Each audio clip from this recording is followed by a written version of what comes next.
button. Okay, so let me just change my view, it doesn't matter. Right, what I'm going to do is basically break down emotionally and cry for an hour. No, sorry, that was the wrong sentence. I am going to, is anyone awake enough to even find that vaguely amusing? No, you're there, good, okay, right, you are there, good. So what I'm going to do is I'm bringing the assignment forward a week, and it's not to give you more stress. After talking to my own tutees on Monday, my second year tutees, and listening to stuff, I think giving you an extra week with some clear step-by-step approach to how you would go through your coursework, I think given where we are with the course, with COVID and all the issues that that's creating, I think it's the fairest thing I feel I can do in this situation. The stresses and strains, I suspect, are also connected to the fact that, you know, motivation will drop. So what we're going to do is work out how you would go about getting on with this coursework, how to organize, where to go. I'm going to show you some sample material. I'm going to point out Discord that we should all use. So I'm going to start by sharing my screen, and I need to share my whole screen because I'll be switching between different. Okay, so there is a document here. I just put this together this morning based on tidying up a few points. I'll just put it into the chat. So it's on Moodle as well. Open up the chat. Chat's not opening. That's not very, very helpful. Give me a minute. Let me just change the view. There's the participant view, which you can see, but why is my chat window not opening? Oh, there we go. Right. So that's the document I'm looking at if you want to open it up and have a look. It's just 6 steps that you need to do to get started with the coursework. Now, when I say get started with the coursework, I'm not suggesting there are another 20 steps after this, nothing like that at all. But these 6 will constitute the core of your coursework. By putting them into single step by step, if you follow this sequence, you stand a better chance of getting through this with minimal strain. Okay, so this is me attempting to be helpful. All the drop-ins will now be open for you to come and ask questions about your maps and all this kind of stuff. So let me very briefly go through the first 6 steps, and then I will show you what other material I have, what other forums we have. If any questions appear, please, yeah, thank you very much, Ben. And I will refer to the Discord as well, because I've already this morning added some stuff to Discord. And I'll show you where I've put the link on Moodle for anyone who doesn't have it. Hang on, another chat comment here. Anyway, we'll come back to that. So the very first thing, at this stage, you might not understand what this means, but the first stage is to design a map. So what do I mean by a map? So let's just very briefly illustrate the map that I am going to, how to ask your boss for a raise. Right, grab the image. That's not it. That's not it. That's it. Okay, so if I can just open that image in a new tab, get this bar out of the way. Thank you very much, helpful bar. Right, it's slightly out of focus. So that is a map. And you notice that in this map, it has 2 branches, and then you go in different parts and all the rest of it. Now, I'm not going to go in an enormous amount of detail. The reason I'm not going to give you so much detail is if you go to Moodle, what you will notice is that I've reordered this. I've put the semester 1 assessment above week 7.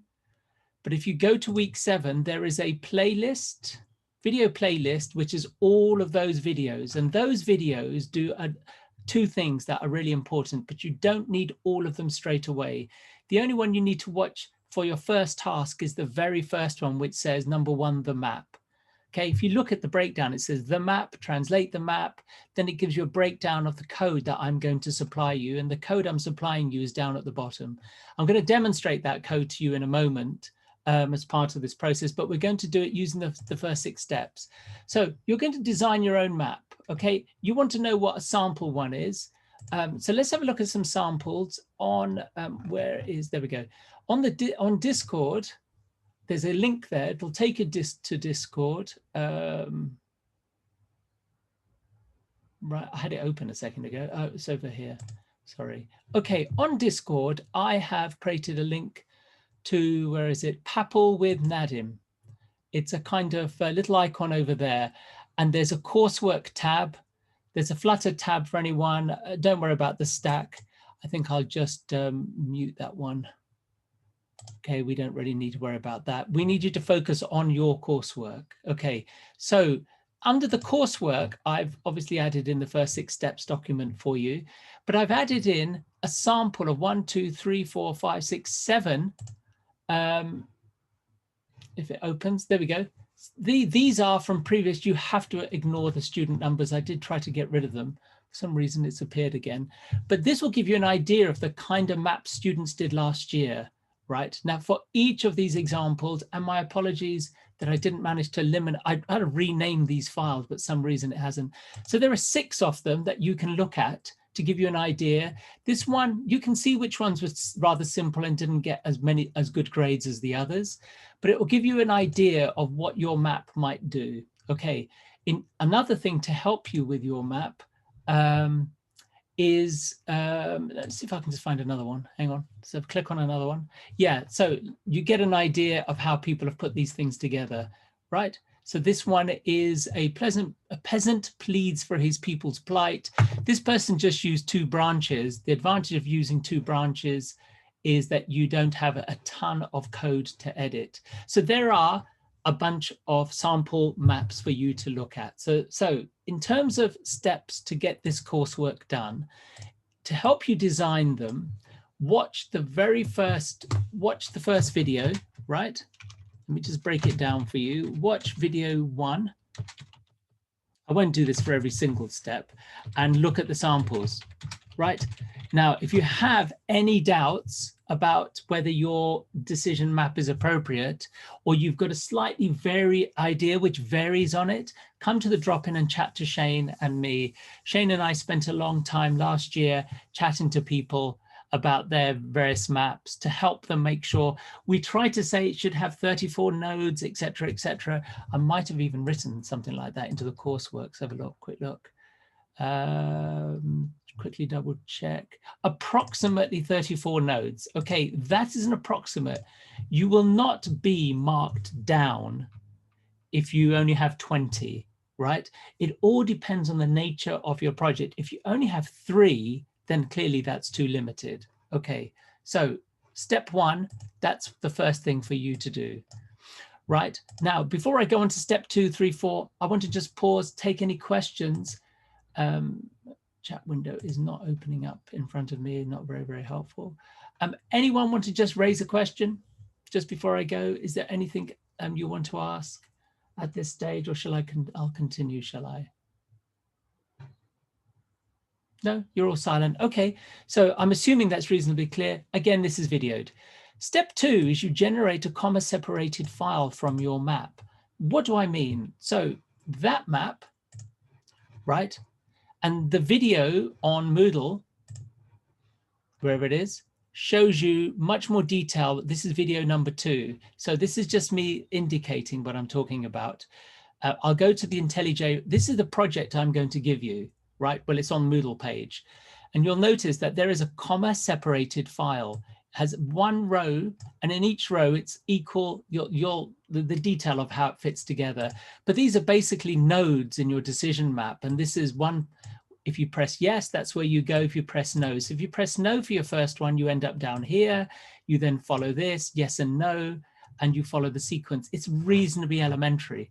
So the logic of this app and how it works, right, in the back end is that it uses a comma separated file based on a map, and you navigate through it, okay? So you need to generate one of these, go to the decision map code, which I'm supplying you, add it to the source file, and then in your decision map code, you will notice, because I'm working on this, interestingly enough, with a final year student, we're using this as the basis.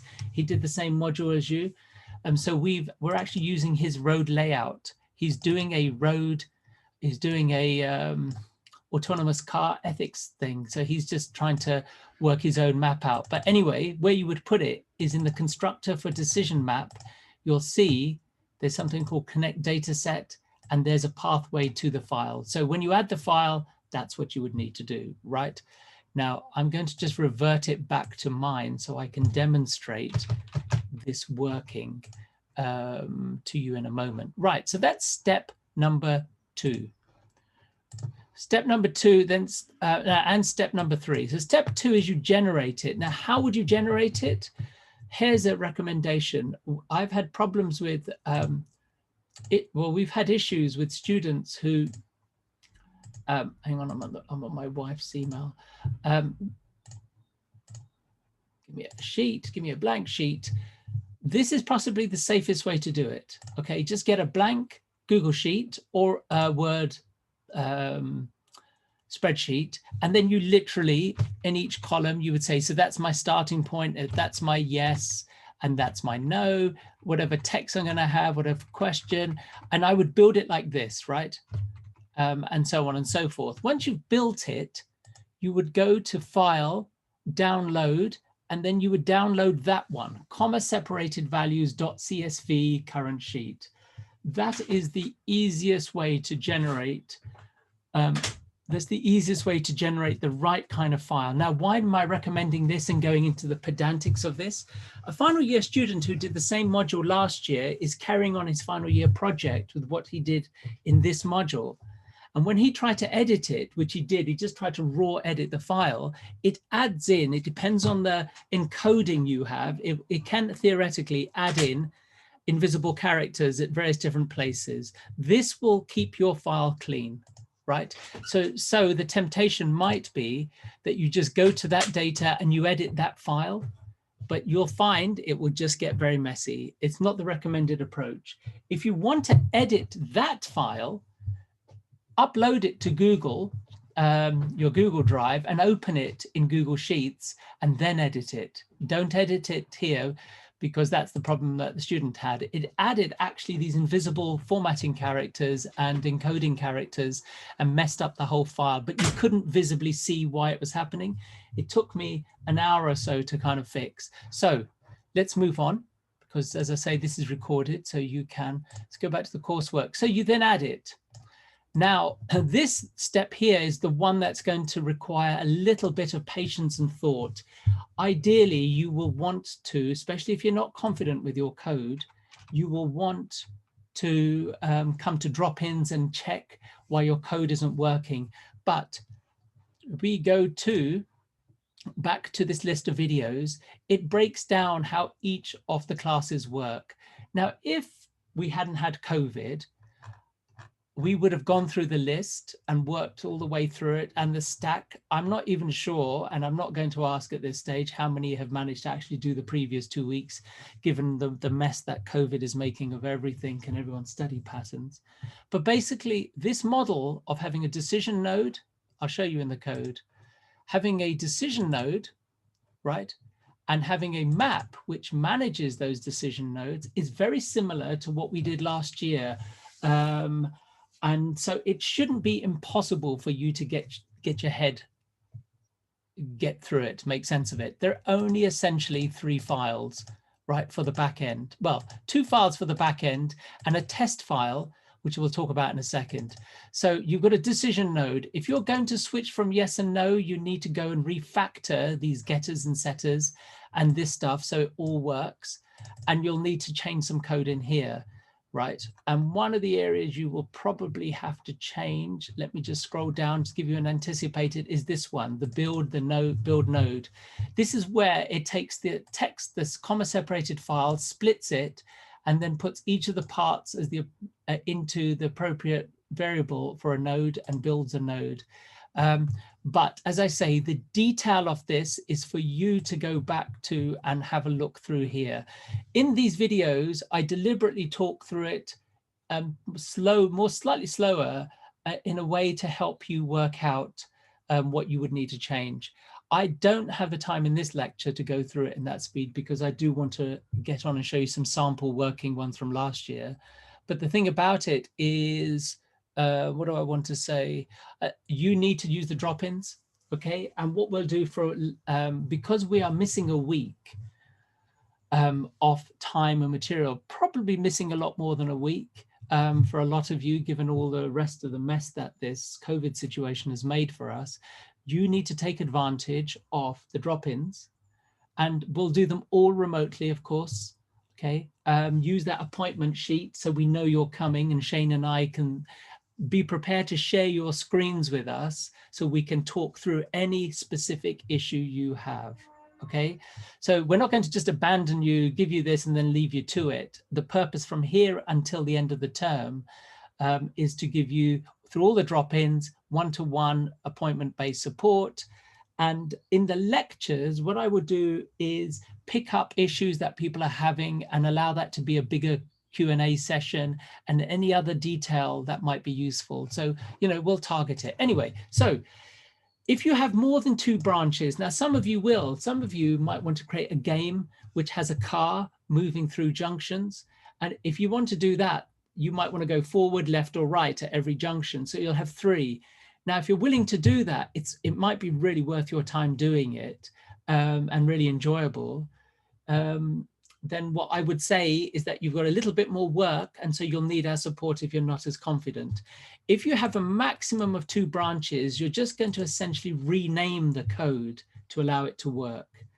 And later on, maybe after Christmas, I will bring in the other part of the coursework to do with custom exceptions.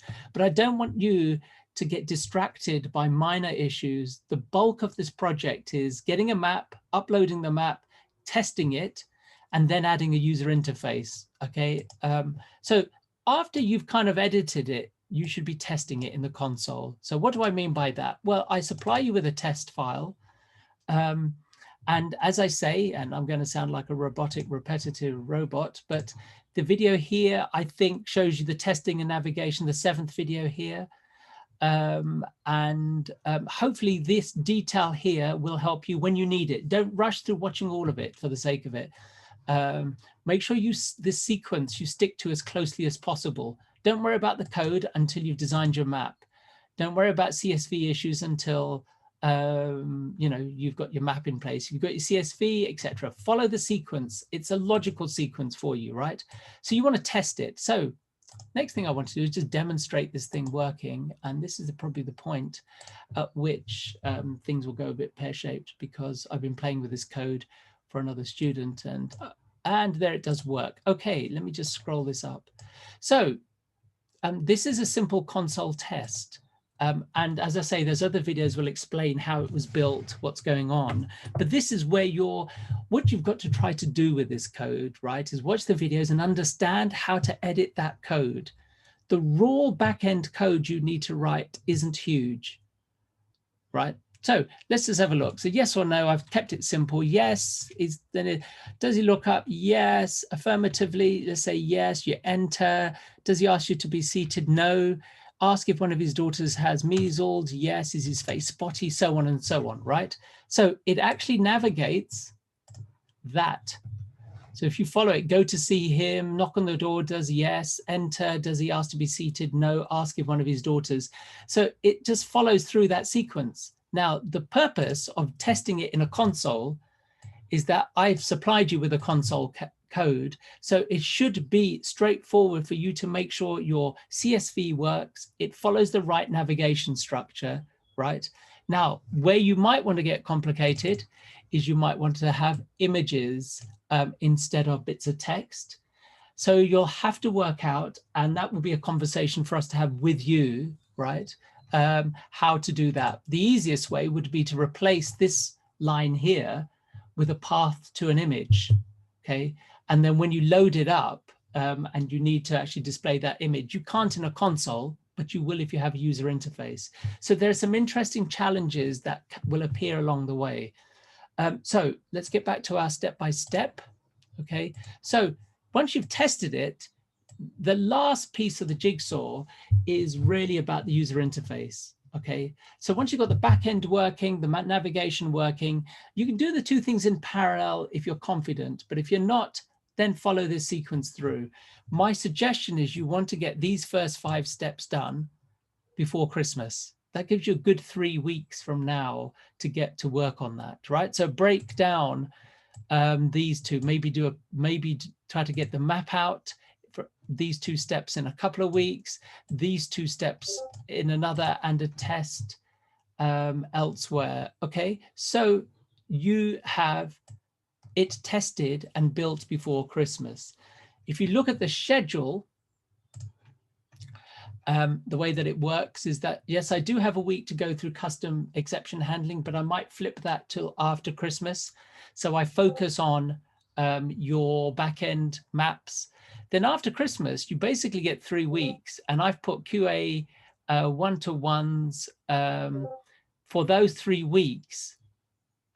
And this period here after Christmas and before the deadline date is all about us supporting, ideally, your whole app building process. So look, we are technically in this week here, right? Week 6. So you have remainder of this week, next week, and the week after before you hit Christmas. Okay, if you want to go for Android Studio, there are 6 introductory videos to give you a flavor of it. I would recommend, although I've put adding the UI, maybe one thing you need to do also in parallel is decide on your front end. But you'll get good 3 weeks after Christmas to spend time with just the front end. My logic is that if you get all of this stuff and you know the navigation works, right, then 3 weeks just to pull together a front end should be sufficient. If you're slightly nervous, get started with it sooner. So let's just call that task X, because I haven't placed it anywhere in the sequence. Okay. Right, so that is the sequence. Now, what else have I supplied you? So I'm going to supply you some samples. So we're going to have a look at some samples in a sec. I'm going to go to Discord. Yeah, okay. So yeah, Jack is a first year. He's looking at the wrong module. Yeah, so look at these sample maps. First of all, see if there's one you like, and you can just make your own version. Now, again, I try to remove the student IDs. You'll have to tell me whether you can hear the student. One thing you're going to do as part of your submission is produce a short video which demonstrates. It doesn't have to be in the same style as this, but I'm going to show you some of them from last year. Right, so let's just have a quick look. Okay, we'll mute them because this person, last year we gave them a whole design interface stuff.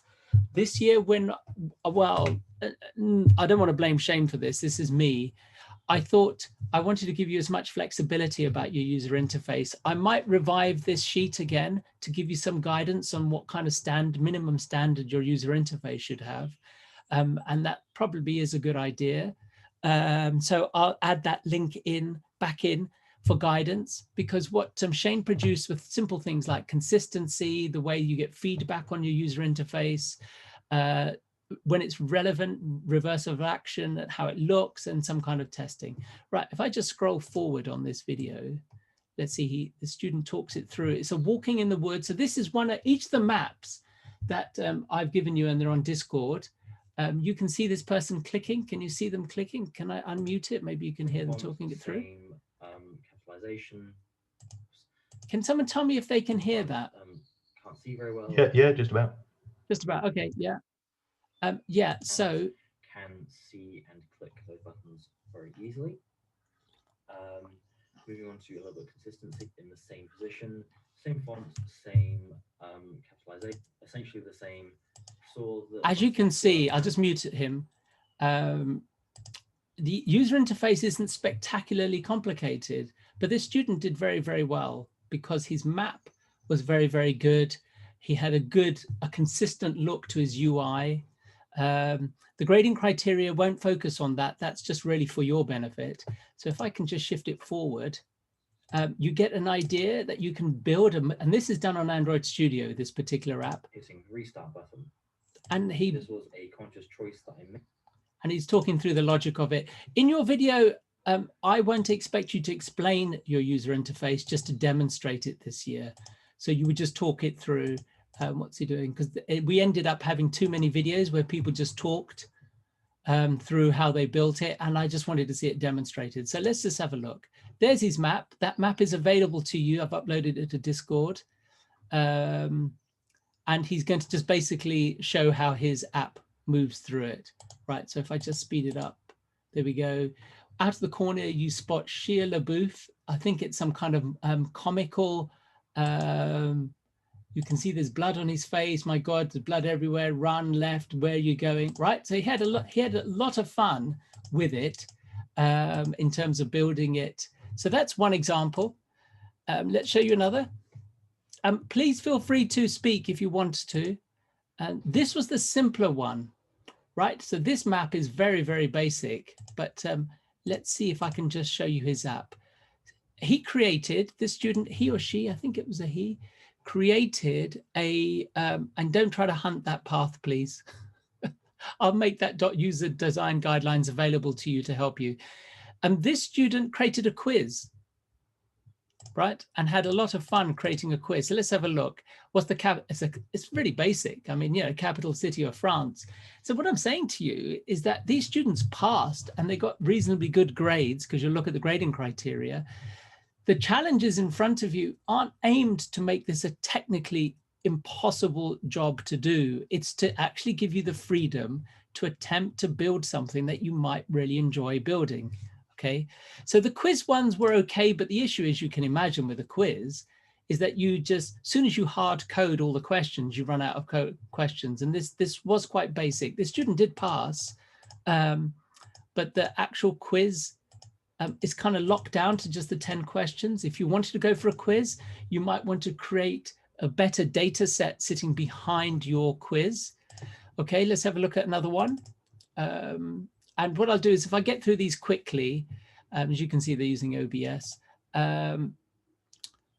If you want to do a quiz, feel free to, but think a little bit more imaginatively about it. Let's have a look at this one here. Let's get past all the initial chat. There we go. Oh, hang on. And this student is talking about the code. So this is someone going out on a Friday night, another week. You should really stay at home. So it's largely text-based, right? That's their map, which I think I've uploaded. Okay, so, and they used, I think, draw.io to build it. Ignore the code. I am not going to, in your demonstration, expect you to show me your code. Right, so let's just scroll on. And let's see this. We got to the game over. Hang on a sec.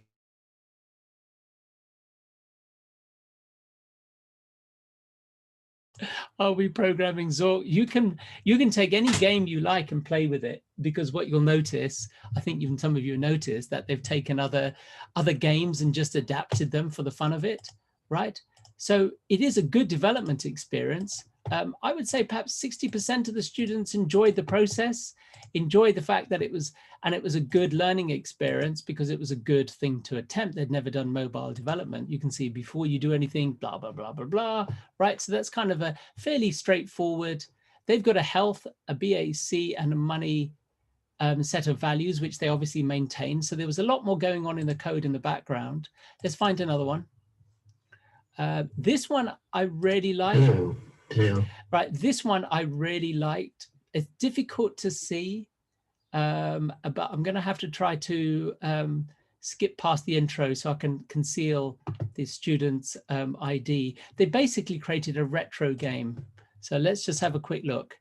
Test below shows tap to continue. Feedback sensor, basically no load times. I can barely hear that, so I suspect you can't. So the Ballad of Mad Emperor. Look at the font this person used. You've got 3 options down at the bottom of what you can do. You might think 3 options, that's not that difficult. It's a little bit trickier in the code, but not impossible. So let's just scroll through and see this thing work. So I think he's going to demonstrate it. His is the top one. I don't know why he's got the other one there, right? Let's get past the opening screen because I'm displaying his ID. Excellent student, incidentally. So you'll see his map. So what did he actually do? Let's have a look. Oh, he's going into all the code.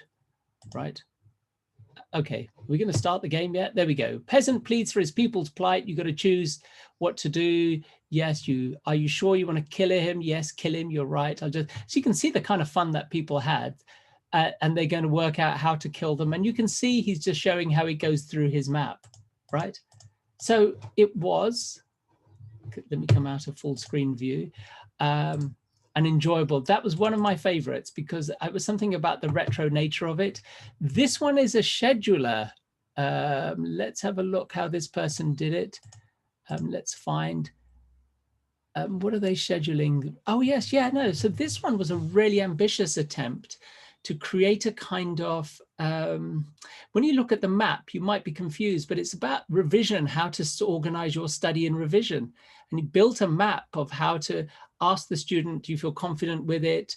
Can you answer these? What he did, right? And the clever thing here is, and this is a worthwhile app to build anyway, it was if you ask a question, if the student knows how to answer it, then you can move forward. If you don't, you express not, you branch off and you go in a different direction. That map you can see in front of you is available to you on Discord. Let's just scroll forward. But it was a different take on the basic idea of a map. He set himself a really interesting set of challenges. Perhaps I will, if I can conceal, I mean, these numbers are all made up. If I can conceal their ID, I might try to get these to you, but there is there's an issue about it. I'm not sure how you lot would feel. This one, should I work out today? So this was a workout app. Now, the funny thing about a workout app is, and I kid you not, when we come to final year projects, about 40% of the whole student population, when they come to their final year project, want to build either a life management app or a workout app. And they've never coded a mobile app before, so they don't get anywhere near it. So if some of you think, oh, I'd like to build one of those, then use this as an opportunity. So this example here, let's have a look at it. See, what should I work out? Do you feel good today? You click on emoji to see, it's kind of, he had a very interesting approach to how his user interface worked. So you would click on one of the buttons. Let's shift forward. Bear with me a second. It's got a reverse to go back to the beginning. I just want to find his navigation. He had a very complex chart, map, sorry. Right, hang on, we've got to get through it. Right. So he gives, look at this, gives all the recommendations to the person based on how they feel. If they don't feel so good, well, it sucks, I'm feeling. And then he kind of, queries it a little bit further. Are you sore or injured? He built the whole interface with emojis, which I think actually makes it very, very interesting. But look how complex the map is. And again, this student is very, very confident, but it's not impossible. Perhaps the only thing I would change is I would not put message boxes up. We tend not to see a lot of them, do we, in mobile apps? Now, these are all done on Android. Oh, yeah, that's a link to an NHS site. Should you work out today, etc., etc. So he's got, he's built his interface with emojis, which is quite interesting. Now, this one here, let's see if I can just scroll this one forward. Can I? This one I particularly, it's called Escape Portsmouth. You wake up in Gunwharf Quays in some burger shop. So you start. And actually, this student really enjoyed it. You would never have expected a student to create an escape setup. He put a lot of thought. Can you see he had a little picture? Then he had 2 different routes and the home and a little bit of text. So if I scroll forward, it was just, I think I graded this really highly. I thought the effort he put into having images, simple bit of text, and a game effectively. So he's got pictures of a computer game, but basically it's an Escape Portsmouth game. It was a really excellent piece of work. And I know, talking to the student, how much fun he had doing it. So if this inspires you to think, wow, yeah, I could build, I mean, that was his map. It's available to you. You can have a look at it and decide whether it's something you would want to, oh, look, he's automating how to go through it. It's clicking through it. It's too small for you to see the detail, but it's an image, a bit of text, and then the detail of it is in the decision map. Okay, so that again is another really good one. So there, they are all my samples that I've put up for you. I'll discuss with Shane about letting you see all of that and whether it's fair. Now, the question, I'll come out of stop sharing in a moment. The question for me is, how many of you wouldn't mind if I did the same thing with your work for next year's students? That's really the bottom line. I just don't want people getting hold of their these material and distributing them or having any of those kind of risks. It would be unfair to the student who did it. So that is a kind of a sweep through what I'm asking you to do. So it's probably a good point now to stop sharing and open up some questions. You wouldn't mind? Okay, yeah, okay, Ben, I think that's probably what I'll do. If I can get in touch with the students, I'll ask if they're okay about it. I suspect they will be okay. The experience students had last year was that this was the one module that just lifted the light of the second year, in the sense that they got a chance to do some real development. They had the freedom and creativity to create something they actually enjoyed doing. And because I'm supplying you with back-end code, last year I didn't. So actually we had to support them a lot more and it was more difficult for them. This year, it should be a little bit more straightforward for you to build something quite interesting. When you're thinking about what you want to build, I would encourage you to think of your final year project. Really good final year projects come from, let's say, a little bit more time spent on thinking about what it is you're building. If you just come to a final year project, because I don't know how many of you are going on placement. Placement's often a good place to find final year projects as well. But if some of you are just going straight through, given where we are with COVID and all the issues connected to it, using this module as a way of thinking, could do a final year project on building this, and I'll use this as my starting point, build something in this module, then in my final year project, I'll then make it more sophisticated, more complex, etc., etc. You are welcome to do it. Can we use Jason instead? Absolutely, Nathan, you can use Jason. Just run it by me so I understand what you're doing, because I'd like to share it with other students, I suppose. CSV was just because it's so basic and straightforward, right? Yeah, I was thinking of using JSON because it allows for dynamic for the options to be more dynamic in their number.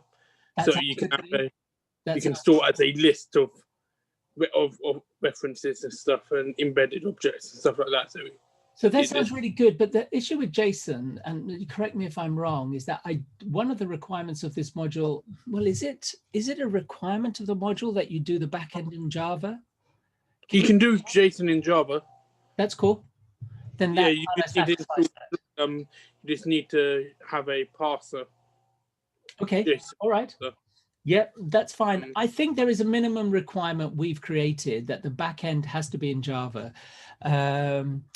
The reason being is that we want your Java skills to be developed. I'll tell you also the other reason that we want to do that. I used to know a recruiter and I had a really interesting conversation with him, and it went roughly like this. Oh, we're looking for developers for these companies. And I said to him, what kind of skill set do you want? He said, well, at the back end, we want Java. I mean, these are his words, not mine. And at the front end, anything to do with web interface or some kind of, JS, anything, so they can build good front ends, but they also know how to work with the back end. Now, with that in mind, that's why I have made the front end very flexible this year. Yeah. But please note, Shane and I were talking about this yesterday. Neither of us are experts with front end web stuff, for example. So the research you would have to do, the extra effort will be down to you, okay? But that's not a problem if you've got plenty of time to do it. And if you know that it's something you want to learn and get really good at, then this is your opportunity to do it. If you get into this, folks, the idea would be that it's a really good development experience. Back-end Java, front-end, you might want to make it, as a web interface. You might want to do it as a standard. we're keeping that open to you to let you research it. But please note this, the industry out there doesn't care too much about desktop apps. And although you might want to build a really sophisticated game and you think, I could build a really good one at Swing and AWT and Java, AWT and Swing aren't really that prevalent in the industry, not as much as web interfaces are. And you probably all know this better than I do. So even if it required you having a slightly simpler game or giving yourself an extra challenge, think about creating a mobile interface using Android, Flutter, or a web interface, right? So it's available on your mobile phone or on your desktop as well. That's a big challenge, but some of you have a range of different skills. For those of you who are really, really not that confident, go through the Android videos to help you decide whether you think it's too complicated. Personally, what would I say is this code, hang on, I'll just share my screen again, right? Just to kind of follow that line of thought to use, go back to the decision map for a second. Right, this code can easily be exported in IntelliJ. If you look at project types, for those of you who are thinking about Android, there is a project type inside IntelliJ. IntelliJ is the platform that Android Studio works on. So you could easily create an Android project from inside, and then all you would need to do is grab your decision code and your map and add it to the source files. Then you've got your back end ready for you to use. So the challenges will be, how do you glue the front end and the back end together? You'll get a sense of that complexity or not. Okay, what would I say about Android Studio? So I'm going to try to remain objective and impartial, but Android Studio uses XML as its front end standard. So implicitly, it's kind of doing web related stuff already, I suppose. But it's using XML, and you basically render a front end with XML. Then you link that to your backend code with something called a resource file, and you can get access to the buttons. You can then send information to the buttons, and you can interact with those two. Look at the Android Studio videos I've put out to help you decide. If you're unsure, come to the drop-in and chat to us. Okay, so how are we doing? Do we have any other questions? And is that a good starting point, folks? One thing I was going to say, when it comes to adding libraries, because if you're doing a web API, you serve it to an Android app or to an iPhone app or whatever front end you're doing, you're going to have to add libraries to it. Are we able to do that? Or yes, you are. Well, yes, you are. But here's the thing. But one thing I want you to retain is that navigation structure done from your own hand-built code, right? Good. So the point that's kind of unique enough that there's not really any libraries for that. Yeah. So and on top of that, you can definitely add in libraries. If you have any questions on a specific, because I basically want you to be able to also be confident with understanding how a node and how the decision map link together. And that bit, those two bits in Java are the crucial bits that I want you to keep, because that's going to be your code that you adapt. If you drag in libraries to support all the other features, as you say, Nathan, front end issues, all kinds of other stuff, that's absolutely fine. Okay. Excellent. Okay, Matthews, what I would now, let me just, Matthews actually raised an interesting point. What I'd like to do is just go back to my desktop, and for those who have not gone on to Discord yet, if you'll go to Moodle, you'll notice there's a Discord forum button. If you click that, it will take you to something that looks initially quite complex. The one you want to click is this one with a circle and kind of, it's Papal with Nadim. If you click on that, you'll notice there's a Coursework tab. That's, I've put stuff in here, this Flutter. If you want to add, I think some of you are admin, so feel free to add. Okay, if it's a new Discord account, that will be the only one there. Okay, so we have Ben, for example, and several of you know Discord and work on some kind of admin level. Feel free to contact them. You can bounce it to me first, or you can ask them and I'll bounce it to them. But basically there's a coursework tab. So here's a good place for you to post questions. So you don't have to wait for your drop-in sessions. You can just throw stuff in there and I'll look at it. When the drop-ins come, I will come and have a look. It's a new Discord with anyone there. Anyone can message me if you want a new channel. Okay, thank you very much, Ben. So ask Ben if you need any support. What will I say? There's a general tab, which, yeah, you might find meme one, which is quite funny with a great, quite silly picture there. But the coursework is the one I'll be paying attention to the most. So please feel free to post there and to help you with the whole interaction. An API channel would be good. Yeah. Okay. So Nathan, do you have access to create extra channels in this? There we go. Done. Well done. That's excellent. And what I would recommend is if the more you share with each other, the more successful experience this will be. Some of you know their code really, really well, and you've got stuff in there. So those who don't know their stuff as well, use this. Excellent. Yeah, go ahead. Add whatever you feel is appropriate for the appropriate. For those who don't know, a channel is just like I don't know what other concept you have. It's like a old style message board. No, that doesn't quite work, does it? It's a place where you can interact in using that hashtag as the kind of title. Group chat, better, or a subreddit, even better. Yeah, you can tell I'm old, can't you? It's closer to an internet relay room. Okay, would be nice to have a separate coursework help channel so this main coursework doesn't get cluttered. It's a good question, good point. So let's see how it goes, because if we create enough, there's a general chat, but that's the one that's more likely to get We'll see how it goes. If it starts getting cluttered, we'll create a more specific. Can someone create a coursework? I don't know if Ben's listening, but he could he can make you a role that that will only allow you to post in that channel and then make another one for everyone else. That would be a good way of stopping the clutter. Excellent. So I'll post in coursework, and if there's a coursework help one that anyone who's got issues with it can post to it, that would be really, really good. Excellent. God, it's just instantaneous. It's like magic. I don't know if you've ever heard that quote, that for people who don't understand how computing works, it's almost like magic. Exactly. Say it and it shall appear. Right. Thank you very much, Ben. Right. Okay. So what then I'd like to say is that, yeah, we have one more drop in this week.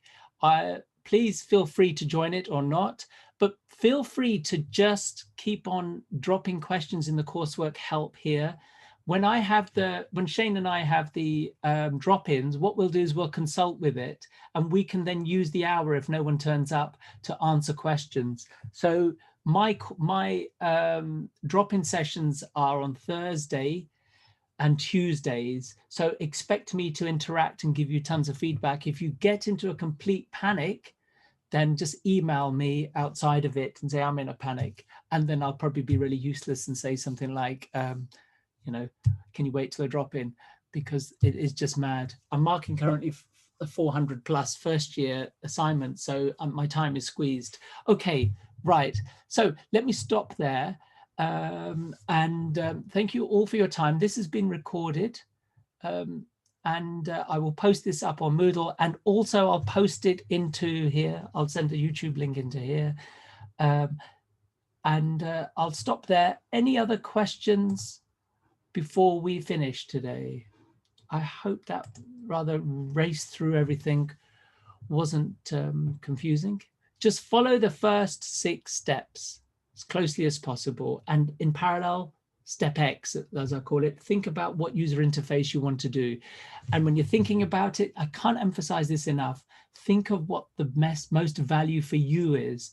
Don't just think about completing the coursework, because you've essentially got most of the back-end code there. If you just wanted to complete this and tick it and go, you could do that, right? With very little effort, but there's no benefit. This is an opportunity for you to be creative, test out something you might be really into, and spend some time researching a front end that you might have studied a bit so far or in parallel that you think, I want to give that a go, right?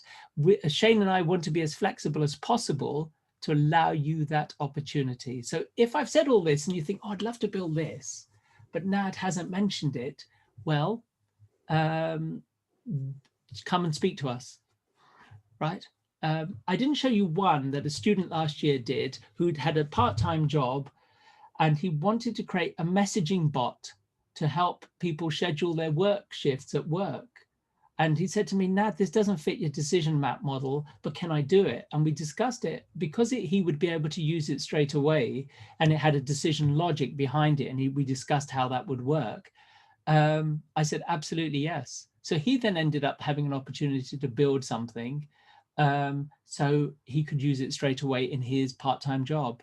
And, you know, we can keep the edges of this for those of you who might want to go that way as flexible as possible, but you need to talk to us if it goes outside of these boundaries, okay? But these boundaries are set to give the majority of you a basic starting point to get into mobile development, a sort of simple entry point into it, if you like. Okay, so I'm going to stop recording, folks. If there aren't any other questions, Yeah, if I could just put please do. a couple of thoughts in. If I were one of the students, I'd be thinking in terms of, it's like a simulation of a real job. If you were a small software house, maybe Nad's given you the legacy code, so your approach might be to really understand that legacy code. So if you're not very terribly confident with Java, I'd recommend just build it as it is, single step through, learn how to work that debugger, step through, set breakpoints, make sure you really got it down how it works. And then in some way, what you want to try to do then is transform that code into what you want. Keep it working all the time.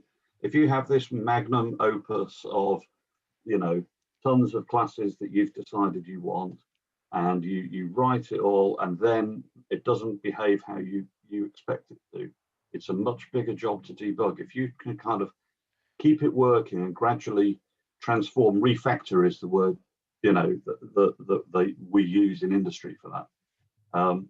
So that'd be one thing. The other thing, in terms of selecting a front end, yeah, pick what might interest you, but bear in mind, again, if this were something you were, you know, you'd been contracted to produce, you need to have some reason for believing you'll be able to successfully deliver it. Yeah. So Android is relatively straightforward. There's lots of material on the Moodle site already for that. You definitely won't lose any marks for handing in a nice, consistent, working, robust Android solution. Anything else, it's that whole thing, you know, you would need to justify to your customer that you're a week late because you fancy fiddling around with a web front end or something. It's about deliverability, if you know what I mean. Very much I see this course as a sort of dry run for your third year project, and also for actually doing a proper job, you know. So maybe if framing it that way helps you think about the decisions you need to make. That's brilliant. Thank you, Shane. I entirely agree. That's a really good way of framing it. Shame I didn't get you to say that right at the beginning. But for those who are still here, and maybe, Shane, maybe next week in the lecture, I can get you to do 10 minutes and talk through and expand that point to the students who are coming new to this. But you're absolutely right. Don't get sidetracked completely. It is that keeping it working, if you like, continuous development, continuous integration. I think if you're not confident, you know, and let's face it, nobody's that confident that you can write 1,000 lines of code without testing it and then expect it to work. That's how it used to work in the old days, right? Yeah. But that's why code never worked in the old days. Right, I think So they all yeah, I have can. Yeah, maybe we'll do that. Yeah. Yeah. And in the next lecture, then that would be brilliant, Shane. I might just rope you into talking that approach through, because that will help students keep their frame right. Okay, we're running out of time, folks. Thank you all for your time, and I'll post this video up for you later.